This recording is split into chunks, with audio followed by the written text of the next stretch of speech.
Station वाली शाही बिरयानी। ये कहानी है रामपुर हॉल्ट नाम के एक छोटे से रेलवे स्टेशन की। यहाँ गाड़ियाँ कम रुकती थी और मक्खियाँ ज्यादा उड़ती थी। इसी स्टेशन के प्लेटफॉर्म नंबर 1 पर बिल्लू का एक छोटा सा ढाबा था। बिल्लू का 5 स्टार ढाबा। नाम 5 स्टार था, लेकिन खाना ऐसा कि कुत्ते भी सूंघकर आगे बढ़ जाए। बिल्लू परेशान था। उसका समोसा और कचौड़ी का धंधा चौपट हो चुका था। कहानी शुरू होती है एक उमस भरी दोपहर से। दोपहर के 2 बज रहे थे। ट्रेन के आने में अभी 3 घंटे बाकी थे। बिल्लू अपनी कढ़ाई के पास उदास बैठा था। पास ही रामू चाय वाला कुल्हड़ धो रहा था। अरे रामू भाई, लगता है अब ये ढाबा बंद करके वापस गांव जाकर खेती करनी पड़ेगी। कल पूरे दिन में सिर्फ 3 समोसे बिके, वो भी उधार में। अरे बिल्लू, तेरे समोसे में आलू कम और हवा ज्यादा होती है। लोग हवा खाने थोड़ी आते हैं स्टेशन पर। कुछ नया बना, कुछ ऐसा जो इस पूरे रूट पर किसी को ना मिले। नया क्या बनाऊं? चिकन मटन बनाने के पैसे नहीं है और पनीर तो सोने के भाव बिक रहा है। मेरे पास बचा क्या है?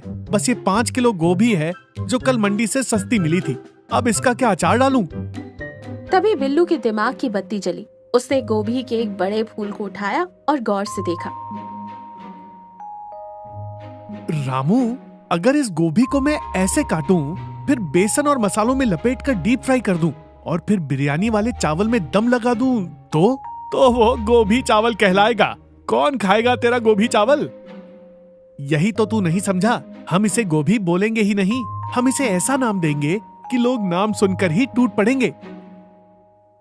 बिल्लू ने तुरंत काम शुरू कर दिया। उसने गोभी को बड़े बड़े टुकड़ों में काटा, एक गुप्त मसाला तैयार किया।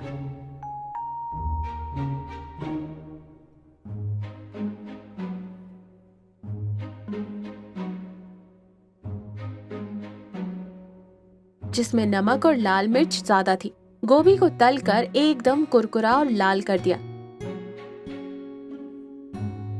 फिर चावलों के बीच छिपाकर दम लगाया। महक उड़ी तो रामू के भी मुंह में पानी आ गया।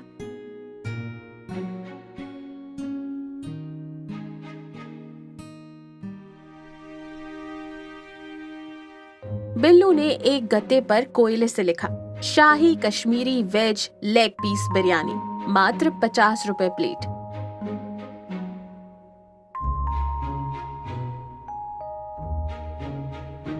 अगले दिन शहर के मशहूर कपड़ा व्यापारी सेठ पूरन मल अपनी ट्रेन का इंतजार कर रहे थे। सेठ जी खाने के बेहद शौकीन थे, लेकिन कंजूस इतने कि चाय में से मक्खी निकालकर चाय पी जाते थे। उनकी नाक में बिरयानी की खुशबू गई।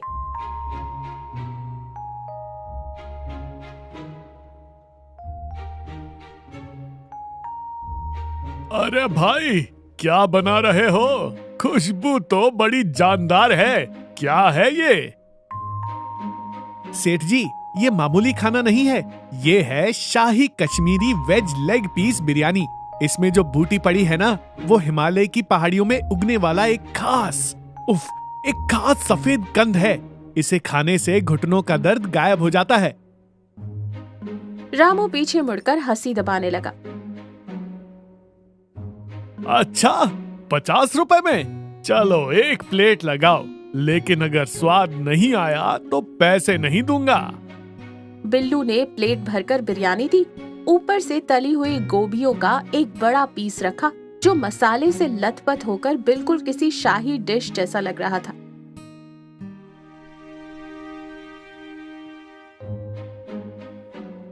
सेठ जी ने एक निवाला खाया।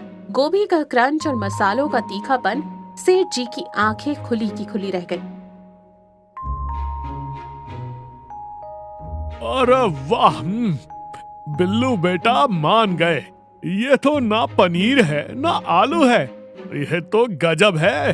क्या नाम बताया? कश्मीरी कंद? जी सेठ जी, बहुत मुश्किल से मिलता है।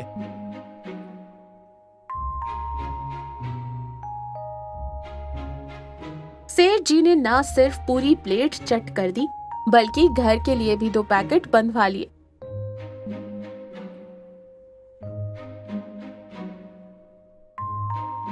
जाते जाते उन्होंने स्टेशन मास्टर को भी बता दिया कि बिल्लू ने कोई अमृत बनाया है।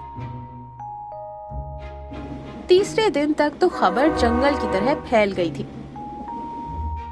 लोग ट्रेन से उतरकर पानी बाद में पीते, पहले बिल्लू की दुकान ढूंढते।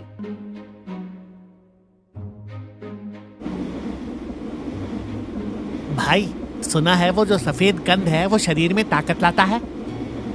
अरे नहीं, मैंने सुना है ये कोई विदेशी सब्जी है जो सिर्फ इसी स्टेशन पर मिलती है। भीड़ इतनी बढ़ गई कि बिल्लू को सांस लेने की भी फुर्सत नहीं थी। रामू अब चाय छोड़कर बिल्लू की मदद कर रहा था।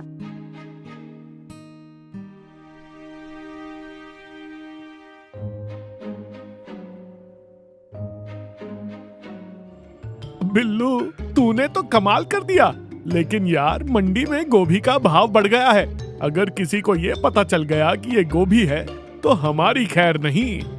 अरे चुप कर, जब तक मसालों की परत चढ़ी है कोई नहीं पहचान सकता। तू बस प्लेट लगा। शाम होते होते सारा माल खत्म हो गया। जो लोग बिना खाए रह गए वो बिल्लू को कोसते हुए गए। बिल्लू अब खुद को स्टेशन का मास्टर शेफ समझने लगा था। उसने रामू से कह दिया, देखना, कल मैं रेट 50 से 70 कर दूंगा।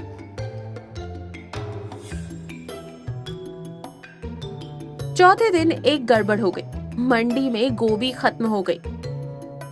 बिल्लू ने जैसे तैसे पड़ोस के गांव से बासी गोभी मंगवाई, लेकिन इस गोभी के फूल थोड़े छोटे थे और सख्त भी। उनमें वो स्वाद नहीं था।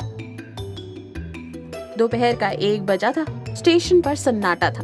तभी सेठ पूरन मल जी एक बुजुर्ग महिला के साथ वहां आए। वो महिला थी काकी।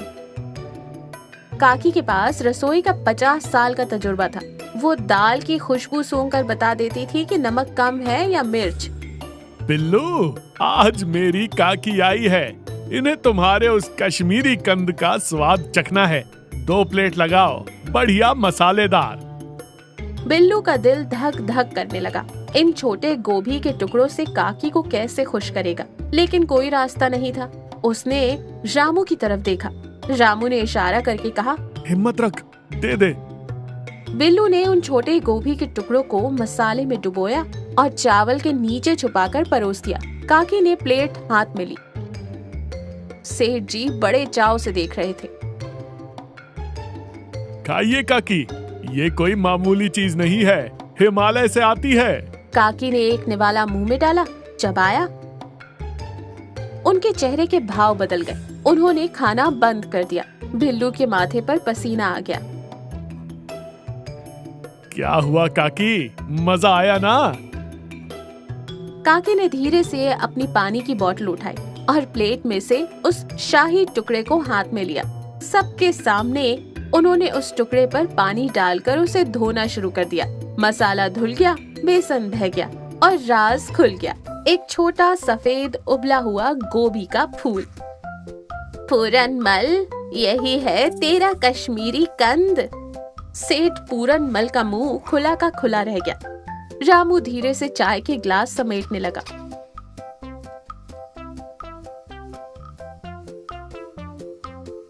ये क्या है?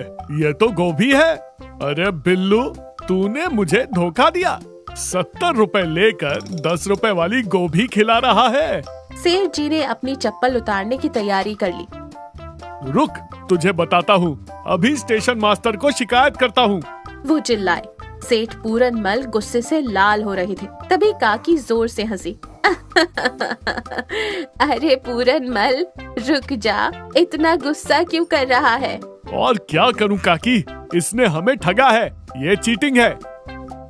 हाँ, इसने नाम बदलकर बेचा वो गलत है, लेकिन एक बात बता, कल तक तू इसे कितने चाव से खा रहा था, तब इसका स्वाद कैसा था? सेठ जी सोच में पड़ गए। मतलब स्वाद तो बढ़िया था, लेकिन घर में जब मैं गोभी बनाती हूँ तो तू नाक मुंह सिकोड़ता है, लेकिन इस लड़के ने उसी मामूली गोभी को अपनी मेहनत और हुनर से इतना शानदार बनाया कि तूने उसे अमृत समझ लिया। इसका झूठ गलत है, लेकिन इसके हाथ में जादू है। काकी बिल्लू की तरफ मुड़ी। इधर आ बेटा। बिल्लू डरते डरते पास आया। माफ कर दो काकी, धंधा नहीं चल रहा था इसलिए ऐसा किया। कोई बात नहीं, लेकिन आगे से ग्राहकों को कभी धोखा मत देना। अगर तू सच बताकर बेचता कि ये दुनिया की सबसे बेस्ट गोभी बिरयानी है, तो भी लोग तेरे हुनर के लिए आते। ये बिरयानी सच में लाजवाब है। सेठ पूरनमल का गुस्सा शांत हो गया। उन्होंने फिर से अपनी प्लेट की तरफ देखा। भूख तो लग रही थी। चल भाई, काकी ने कहा है इसलिए छोड़ रहा हूँ, लेकिन बिल्लू गोभी है तो गोभी का ही दाम मिलेगा। 70 रुपए नहीं, अब 40 रुपए ही दूंगा। मंजूर है? बिल्लू ने खुश होकर सिर हिलाया। मंजूर है सेठ जी। जान बची तो लाखों पाए। बिल्लू, तेरी लॉटरी लग गई। सब हंस पड़े। बिल्लू ने तुरंत अपना बोर्ड बदल दिया। बिल्लू की स्पेशल मसाला गोभी दम बिरयानी। हैरानी की बात ये थी कि सच पता चलने के बाद भी सेठ जी का आना कम नहीं हुआ, बल्कि अब तो वो अपने दोस्तों से शान से कहते, हमारे स्टेशन पर एक लड़का है जो गोभी को मटन जैसा बनाता है, खाकर देखो। इस कहानी से ये सीख मिलती है कि हुनर की कद्र होती है। कोई भी चीज मामूली नहीं होती, उसे पेश करने का तरीका उसे खास बनाता है। और झूठ के पाँव नहीं होते, वो कभी न कभी पकड़ा जाता है। अपनी कला पर भरोसा रखें, सच बोलकर भी दिल जीते जा सकते हैं।